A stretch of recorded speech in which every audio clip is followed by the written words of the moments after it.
பஞ்சவர்க்கு தூதாக நடந்தானே ஏத்தாத நாவென்ன நாவே, நாராயணா என்னாத நாவென்ன நாவே, நமசிவாயா என்னாத நாவென்ன நாவே. இந்த தெய்வத்தோட பேரை வைக்கணும். இவன் எடுத்தான் பார்வதி, ஜலஜா, இத்தனை பேர் காரண பெயர் எடுத்து வளர்க்கிறான். அந்த குழந்தை அங்கே வளருகிறது. கந்த புராணத்துக்கும் அந்த குழந்தைக்கு என்ன சம்பந்தம்? குரத்தி பாட்டு வரும். எப்படி நாம் இப்படி உருவானோம் சிங்கி, சிங்கன் சிங்கம், குரத்தி பாட்டு. அப்போ சிங்கம் கேட்கலாம் சிங்கி கிட்ட, எப்படி நாம் இப்படி உருவானோம் சிங்கி. அதுக்கு அவ சொல்வா, அப்பனது ஆசைக்கு ஒப்பின தாயாலே சிங்கா. எவ்வளவு பெரிய தத்துவத்தை எவ்வளவு சிறிய பாட்டுல சொல்லிட்டான். நாம எப்படி பிறந்தோம் கேட்கிறா. அப்பா மட்டும் ஆசைப்பட்டு அம்மா ஆசைப்படலைனாலும் நம்ம பிறந்திருக்க முடியாது. அம்மா ஆசைப்பட்டு அப்பா ஆசைப்படலைனாலும் பிறந்திருக்க முடியாது. அப்பனும் ஒரு குழந்தை வேண்டும்னு ஆசைப்பட்டு அம்மாவும் ஆசைப்பட்டு ரெண்டு பேரும் அந்த நல்ல ஆசையோடு இணைகிற போது நல்ல குழந்தை பிறக்கும். ஆனா இன்னைக்கு திருமணமாகிற கணவன் மனைவி நல்ல குழந்தை பிறக்கணும்னு நினைச்சா சேர்றாங்க. உடம்பிலே இருக்கிற ஏதோ வெறியை தீர்த்து கொள்ள. கண்ணதாசன் அழகா சொல்லுவான், படுக்கை அறைக்குள்ளே புகுகின்ற ஒரு ஆணும் பெண்ணும் பிற்காலத்தே தனக்கு பிறக்க போகிற குழந்தையை பற்றி எண்ணியா போகிறார்கள். எல்லாம் தற்செயல், ஆக்சிடென்டல். முன்ன காலத்துல அப்படி இல்லை. கணவனையும் மனைவியும் இணைக்கிற நாளன்று மந்திரங்கள் சொல்லி பல காலம் வாழ்ந்த நல்ல வயதான பெரியவர்களை, தம்பதிகளை அந்த கட்டில்ல முதல்ல உட்கார வச்சு, அவங்க உட்காரணும், இவங்க படுக்கிறதுக்கு முந்தி அந்த கட்டில்ல உட்கார வச்சு நல்ல நேரம் பார்த்து நல்ல நாள் பார்த்து அந்த மாப்பிள்ளையும் பொண்ணையும் அந்த நல்ல மந்திரத்தை சொல்ல வச்சு, என் வயிற்றிலே உருவாகிற குழந்தை நல்லவனா வல்லவனா, பெற்றோருக்கு நல்லவனா, நாட்டுக்கு நல்லவனா, தெய்வ பக்தி உள்ளவனா, நல்ல பெண்ணுக்கு கணவனா, நல்ல கணவனுக்கேற்ற பதிவிரதையா, உலகத்தையே வாழ வைக்கக்கூடிய நல்ல குழந்தை என் மூலமாக இந்த உலகத்துக்கு வர வேண்டும், இறைவா நீ அருள் புரிய வேண்டும்ங்கிற அந்த மந்திரத்தை சொல்லிவிட்டு தாம்பத்திய உறவே தொடங்கும்.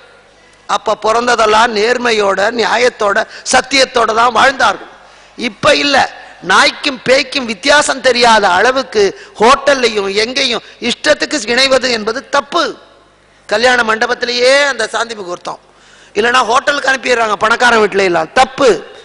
அதற்கென்று வீட்டிலே வைத்து மாப்பிள்ளை வீட்டில தான், மாப்பிள்ளை வீட்டிலே நல்லபடியாக எல்லாரும் வாழ்த்தி அவர்கள் ரெண்டு பேரும் உள்ள போகும்போது வெளியே வயதான பெண்கள் எல்லாம் கும்மி அடிப்பாங்க. உண்டா இல்லையா மாமி? அச்சாப்பங்க அடிக்கிறதுன்னு பேரு. நல்ல நல்ல பாட்டுக்களை எல்லாம் பாடுவார்கள். உள்ள இருக்கிற ரெண்டு பேருக்கு இந்த வார்த்தை தான் காதுல விழணும், இந்த வார்த்தை தான் காதுல விழணும். கதவுக்கு வெளியே நல்ல சுமங்கலி பெண்கள் 20-30 பேர் சேர்ந்து நல்ல பார்வதியை பற்றி பரமசிவனை பற்றி பாட்டு இருக்கும். அதை ஓடி ஓடி கையை தட்டி தட்டி பாஞ்சு பாஞ்சு கும்மி அடிப்பாங்க. அவங்களுக்கு அந்த சத்தம் தான் கேட்கணும்.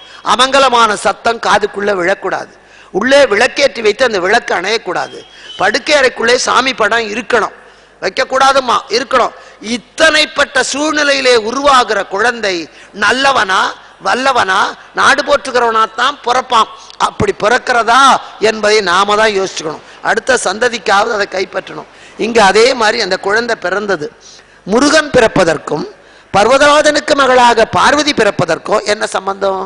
இறைவன் இருப்பதோ கைலாயத்தில், இவை இருப்பதோ இங்கே மானசரோவர் கரையில, ஆமை கணத்திலே அணில் கொம்பு கொம்பில். இது ரெண்டு இணைந்தா தானே ஒன்னா அணில் இறங்கி வரணும், இல்லை ஆமை ஏறி வரணும். எது இறங்கி வந்தது, எப்படி இணைந்தது? இந்த ஞானசக்தி பிறப்பதற்கு எது காரணம்? இந்த தாயின் தந்தையை இணைந்து உலகத்தை போலத்தான் முருகன் பிறந்தானா, அல்லது எப்படி பிறந்தான்? ஞானத்தை தரக்கூடியவனாக, ஆண்மையை தரக்கூடியவனாக, வீரத்தை தரக்கூடியவனாக, எல்லா விதமான ஆற்றலும் படைத்தவனாக இந்த முருகன் உருவாவதற்கு என்ன காரணம்? பார்வதியா பரமசிவனா இருவரா செய்த தவமா? இதை நாளை பார்ப்போம் என்று சொல்லி இதுவரையிலே சொன்னதை தொகுத்து சொல்கிறேன். இந்து மதத்திலே தர்மங்களை பற்றி சொல்லுவது 4 வேதங்களாக இருக்க, அந்த வேத பொருளை எடுத்துரைப்பது 12 உபனிஷதங்களாக இருக்க, அதை எளிமைப்படுத்தி காவிய வடிவிலே தருவது ராமாயண பாரதம் என்ற இதிகாசமாக இருக்க, ஒரே ஒரு தர்மத்தை எடுத்து ஒவ்வொரு தர்மத்துக்கும் ஒரு வரலாற்றை சொல்லக்கூடியதாக விளங்குவது புராணங்களாக இருக்க, அது 18 புராணங்களாக இருக்க, சிவனுக்குரியது 10 புராணமும், திருமாலுக்குரியது 4, பிரம்மனுக்கு 2, அக்னிக்கு 1, சூரியனுக்கு 1 என்று இருக்க, அதற்கு பின்னாலேயும் அரிச்சந்திர புராணம், பெரிய புராணம், இதெல்லாம் அந்த 18 புராணத்துல சேராது. அரிச்சந்திர புராணம் புராணம், இந்த பெரிய புராணம், இது போன்ற பல புராணங்கள் பின்னாலே தோன்றி இருக்கிறது. அதன் வழியிலே வந்ததை தவிர ஆதியிலே இருந்தது இந்த மிகப்பெரிய 18 புராணங்களாக இருக்க, அதிலே கந்த புராணம் என்பது 18 புராணங்களிலே 17 புராணங்களுக்கு சேர்த்து 1,00,000 கிரந்தம் இருக்கு. 3,00,000 கிரந்தம் இருக்க, கந்த புராணத்துக்கு மட்டுமே 1,00,000 கிரந்தமாக கந்த புராணத்திலே இல்லாதது எந்த புராணத்திலையும் இல்லை என்று சொல்லத்தக்க வடமொழியிலே வியாசராலே அது ஸ்காந்தம் என்ற பெயரிலே எழுதப்பட, அதிலே சங்கர சம்ஹிதை, சரத்குமார சம்ஹிதை, சூத சம்ஹிதை, பிரம்ம சம்ஹிதை, விஷ்ணு சம்ஹிதை, சூர சம்ஹிதை என்று 6 சம்ஹிதைகள் இருக்க, அதிலே ஒன்றான சங்கர சம்ஹிதையிலே 6 கண்டங்கள் இருக்க, சம்பவ காண்டம், உற்பத்தி காண்டம் என்றெல்லாம் பின்னாலே பெயர் வைத்து அந்த 6 சம்ஹிதையிலே ஒன்றான சங்கர சம்ஹிதையிலே ஒரு பகுதியான சிவரகசிய கண்டம் என்பதை எடுத்து காஞ்சிபுரத்திலே தோன்றிய கச்சியப்ப சிவாச்சாரியார் அதை 6 காண்டங்களாக சம்பவ காண்டம், உற்பத்தி காண்டம், அசுர காண்டம், மகேந்திர காண்டம், தக்க காண்டம், தேவகாண்டம் என 6 காண்டங்களாக தருக,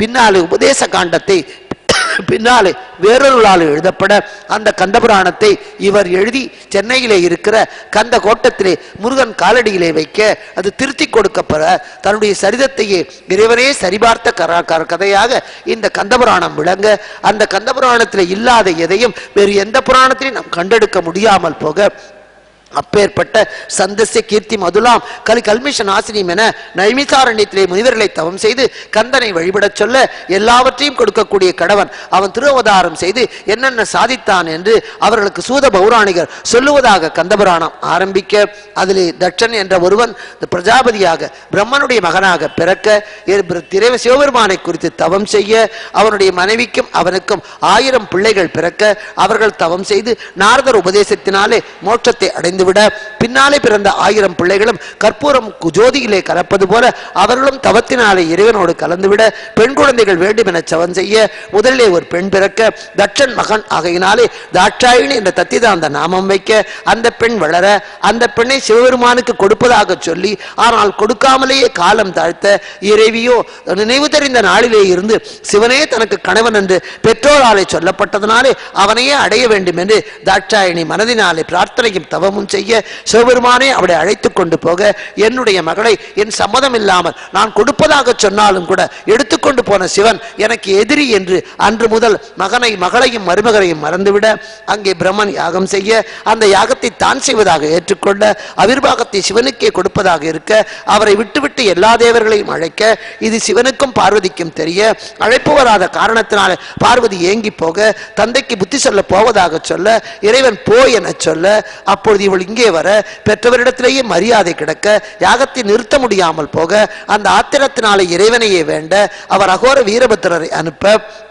அவர் இந்த யாகத்திலே கலந்து கொண்ட தவறான கொள்கைக்கு துணை இருந்தவர்களுக்கெல்லாம் தண்டனையை கொடுக்க, அந்த தட்சனுடைய தலையை கிள்ளி ஆட்டுத்தலையை வைக்க, எம்பிராட்டி அங்கேயும் போக முடியாமல் இங்கேயும் போக முடியாமல் யாக குண்டத்திலேயே சிவனோடு ஐக்கியமாவதாக விழ, எம்பெருமான் அவளை தூக்கி கொண்டு நடனமாட, அவள் அங்கங்கள் பெய்ந்து விட, அது 51 சக்தி பீடமாக மாறிவிட, எம்பெருமாட்டி கைலை மால்வரையிலே இறைவனிடத்திலே வந்து சூட்சமமாக ஐயா தட்சன் மகளாக அவனாலே வைக்கப்பட்ட பெயரும் அவனிடத்திலே வளர்ந்த இந்த உடலத்தினையும் நான் நீங்குவேன் என்று கேட்க, இறைவன் பர்வதராஜனுக்கு மகளாக நீ பிறந்து வா என சொல்ல, ஹிமவான் மானச சரோவர் ஏரிக்கரையிலே தவம் செய்ய, 1000 இதழ் தாமரையிலே எம்பெருமாட்டி அனைத்து உயிரையும் ஈன்றவள் பைத்ததோர் குழவியின் படிவத்தோடு வர, அதை எடுத்தவளுக்கு பார்வதி என நாமம் வைக்க, அந்த குழந்தையும் அவரிடத்திலே வளர்ந்து வந்தது என்ற அளவிலே மாமனும் மருகனும் என்ற தலைப்பிலே தட்சன் என்ற மாமனும் சிவபெருமான் என்ற மருகனும் எப்படி கந்தபுராணத்துக்கு காரணமானார்கள் என்பதை இத்தோடு